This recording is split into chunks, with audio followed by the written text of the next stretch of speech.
పాత కక్షలతో యువకుడిపై 30 మంది అమానుష దాడి, తల పగలగొట్టారంటూ ఆవేదన వ్యక్తం చేసిన బాధితులు పోలీసులకు ఫిర్యాదు.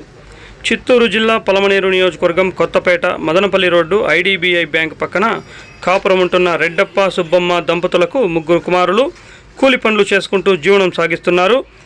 ఆదివారం రాత్రి 9:30 గంటల ప్రాంతంలో పాత కక్షలు మనసులో పెట్టుకొని వీరి ఇంటి పక్కన సమీప ప్రాంతాల్లో ఉన్నటువంటి శంకర, రవి, చంద్ర, కన్నయ్య, పవన్ మరియు వీరి అనుచరులు, వీరికి సంబంధించిన 10 కుటుంబాలు, ఆడ మగ తేడా లేకుండా సుమారు 30 మంది మారణాయుధాలతో భానుప్రకాష్, శ్రీనివాసులు, శివ మరియు వారి తల్లిదండ్రులను కులం పేరుతో అసభ్య పదజాలం వాడి ఘోరంగా అవమానించి భౌతికంగా దాడి చేశారని, ఈ దాడిలో భానుప్రకాష్కు తల పగిలి సుమారు 8 నుంచి 10 కుట్లు పడ్డాయని బాధితులు మీడియా ముందు ఆవేదన వ్యక్తం చేశారు.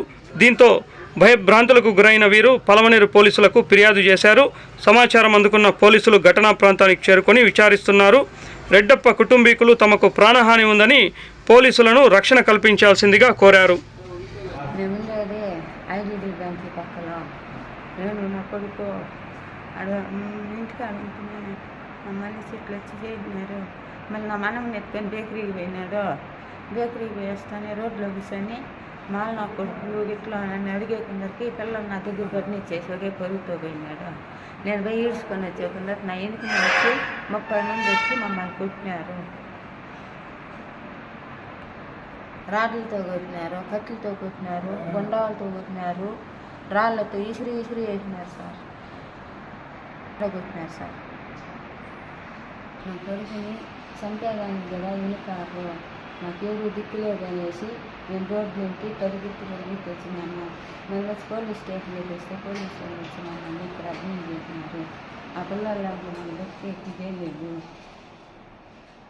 చిస్తా కల్పించేయండి సార్. నా పేరు శ్రీనివాసులు. మేము ఉండేది ఇక్కడ పలమనేరులో ఐడిబిఐ ఓల్డ్ ఐడిబిఐ బ్యాంక్ పక్కన మదనపల్లి రోడ్లో. ఇట్లా మా తమ్ముడు ఇట్లా బాత్రూమ్ పోయినప్పుడు ఆ ఏరియా నుంచి వెళ్ళి వస్తూ ఉండగా మా తమ్ముని మీద ఏమంటే అవి చెప్పి గొడవ అయింది. శుక్రవారం జరిగింది గొడవ. శుక్రవారం జరిగినాక ఆ రోజు ఒకరికొకరు అరుచుకొని గమ్మున ఉండిపోయినారు.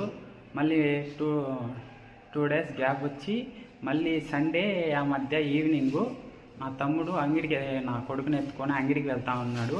వెళ్ళి వచ్చినప్పుడు అక్కడ వేరే వాళ్ళు ఆ మనిషి శంకర్ అనే మనిషి మమ్మల్ని ఏరా మాల్ నా కొడక అని దానికి మా తమ్ముడు వచ్చి మా కొడుకుని మా అమ్మ దగ్గర ఇచ్చేసి ఎందుకు మమ్మల్ని అడిగినావా అని క్యాస్ట్ గురించి అడిగినావా అనేసి అడిగితే వాళ్ళు వచ్చి అడిగిన దానికి మళ్ళీ కొమ్మున ఉండిపోయి మళ్ళీ ఒక 10 గంటలకి ఆ మధ్య వాళ్ళ ఇంట్లో 30 మంది వచ్చి మా తమ్ముడి మీద అటాక్ చేసినారు. నా మీద, నా చిన్న తమ్ముడి మీద, నా నడుపు తమ్ముడి మీద వచ్చి 30 మంది వచ్చి దాడి చేసినారు.